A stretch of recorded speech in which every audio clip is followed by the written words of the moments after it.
Hey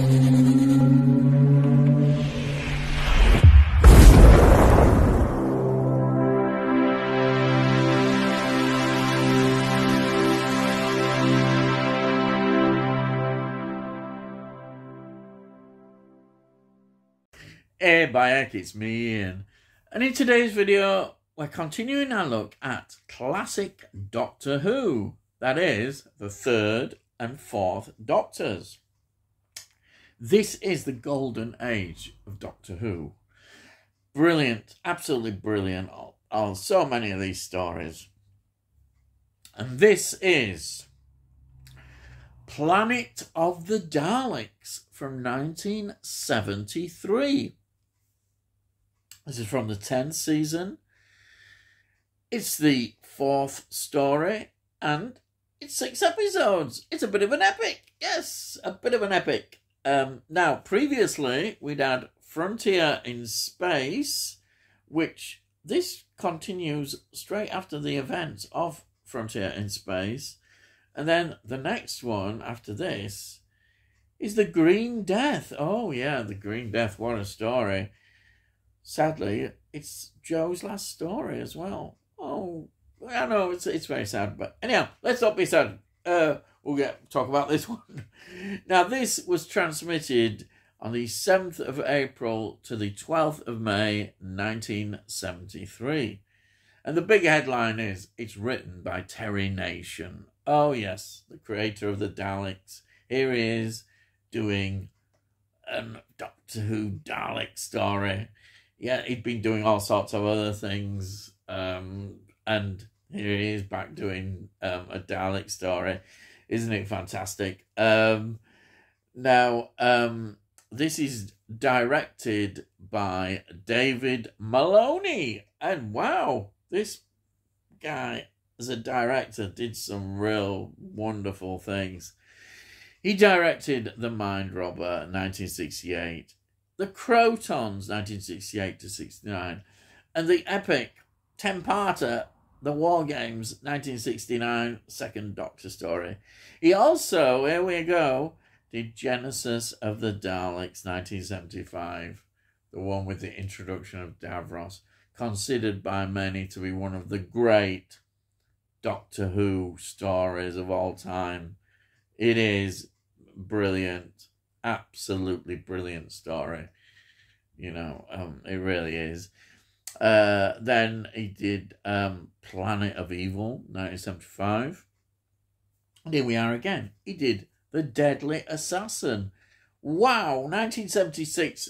This is another one that is considered one of the great Doctor Who stories of all time. Tom Baker's on his own. He hasn't got a companion. It is a brilliant story, which I have reviewed. And also The Talons of Weng Chang, 1977, which is another brilliant Doctor Who story, considered absolutely top-notch. Absolutely. Oh, yes.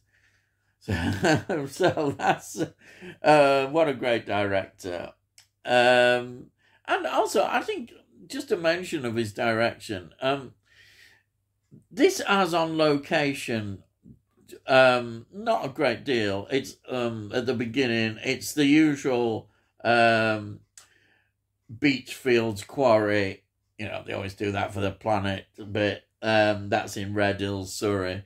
But then the rest is all on the studio, and he built, well, he didn't, but the people involved in it, the designers, built this wonderful jungle setting. It is absolutely amazing for this planet. Looks so good. The effects, everything is all been done practically as well. Fantastic. Though there is a bit of special effect with the camera, because this also is a planet where we have invisible aliens. Yes. So that is also incorporated brilliantly in this. Oh, this wonderful direction. I thought I'd just mention that.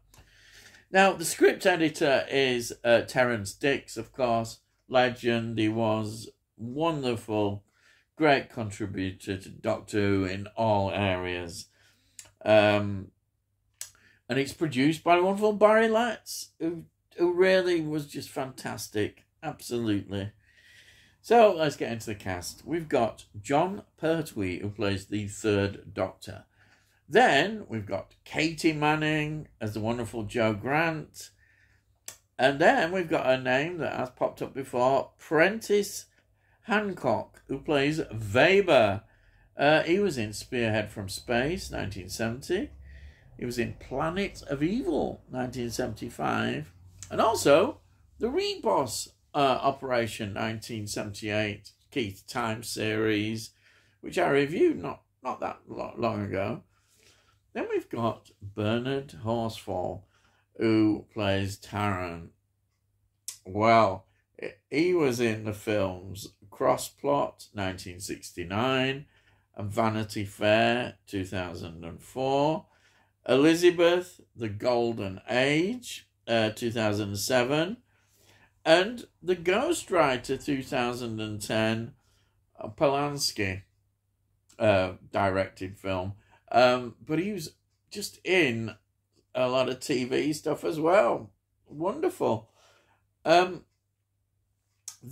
we've got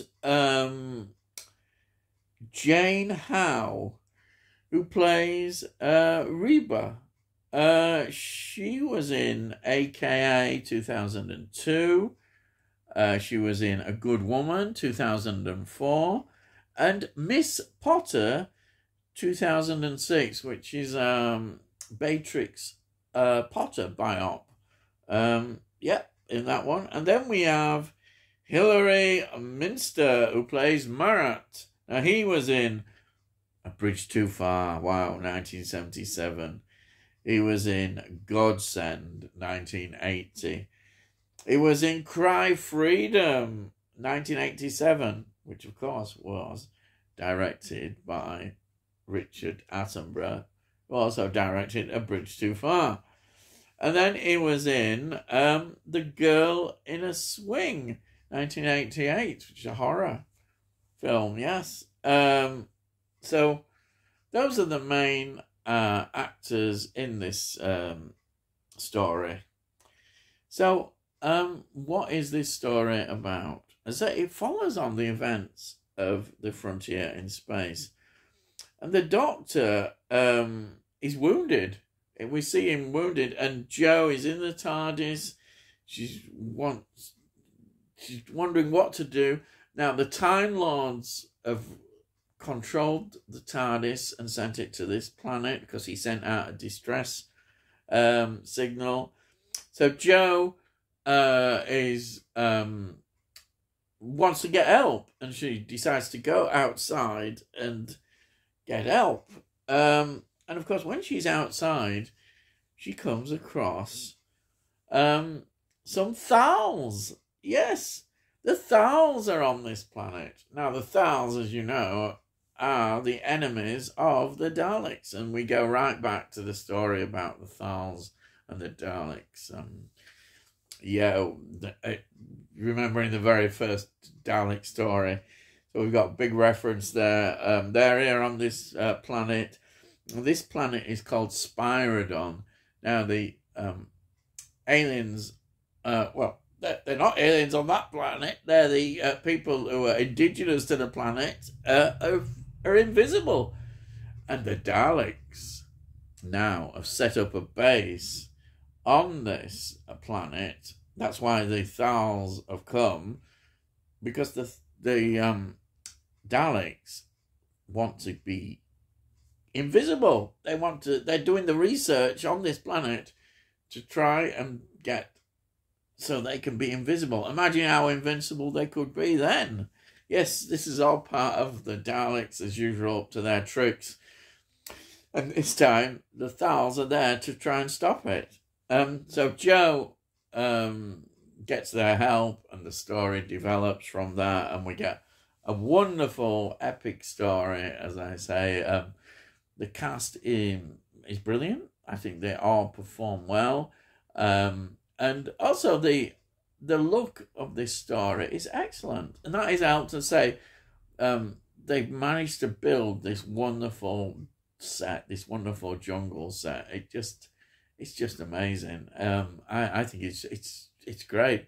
But this is Doctor Who. This is you imagine this is quite a low budget show, and they do all these wonderful things. You know, people with hundreds of times more money than this, a bigger budget, they can't touch Doctor Who when it's like this. The creativity and the special effects, all camera done, the invisibility, absolutely wonderful. What can you say? It's just wonderful stuff. And the story works very well, I think. It's one that I remember a lot, and I've seen it quite a few times. It's one that you would come back to.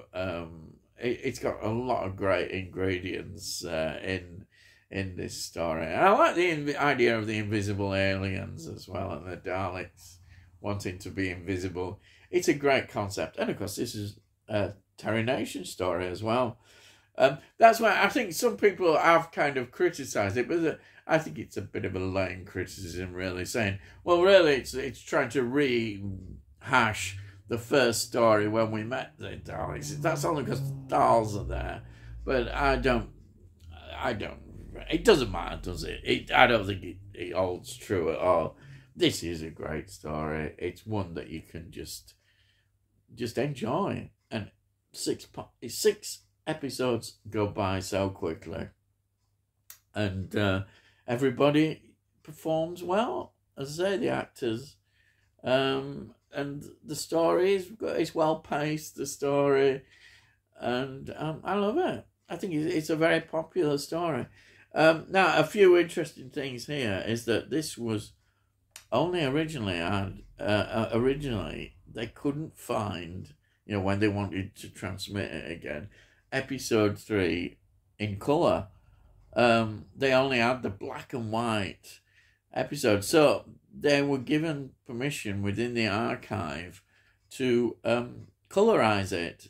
And they did. They were able to get a good print, and were, with modern methods as well, 2008, they colorized this, and it's a brilliant, because the technology had moved on from the original kind of colorization, and here we have it. It is wonderful. It stands out.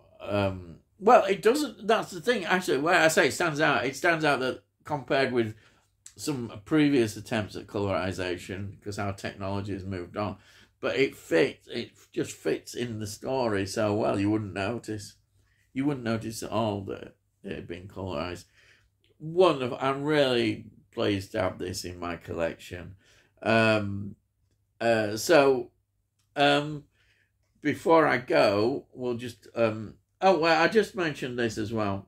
It got a VHS release, 1999, with Revelation of the Daleks, 1985 Sixth Doctor story. It got a DVD release in 2009, which I'll show you in a minute, the Dalek War box set. And then, of course, it's got a Blu-ray release, 2019, in the Season 9 Doctor Who collection, which I'll show you. So, here we have Planet of the Daleks on DVD. Wonderful set of extras, absolutely. In fact, as you can see, 1 disc, 2 discs. This disc has got all the extras on. Absolutely wonderful. As usual, we have the leaflet, which gives you a little bit of information about the story and everything. Fantastic. And documentaries, extras are fantastic on here. And this comes from this box set, the Dalek War box set, which has the Frontiers in Space, Frontier in Space in there. And then, here we are. It's been released on Blu-ray. Look at this. Wow. I love this. Who could not love this? Here it is, Season 10. There's the back. And it's all in there. All the extras plus more. All in here. Brilliant. What can you say? And the story deserves it, definitely. So it's really nice to have in the collection. And that's it. Yes, that's it. So if you're new to the channel, please subscribe. And then you can see all the reviews I've done. Have a look in the playlist and you'll see every Doctor Who review. But I do a lot more than that. I do a lot of reviews of films and TV shows, and music as well. Some music in there. And if you like this particular video, please give this video a like. If you like it, it gets it out into YouTube, and hopefully other people might enjoy it. And if you have any comments, please put your comments down. I love to read your comments and I always answer them. And that's it. So all I've got to say is I'll see thee again.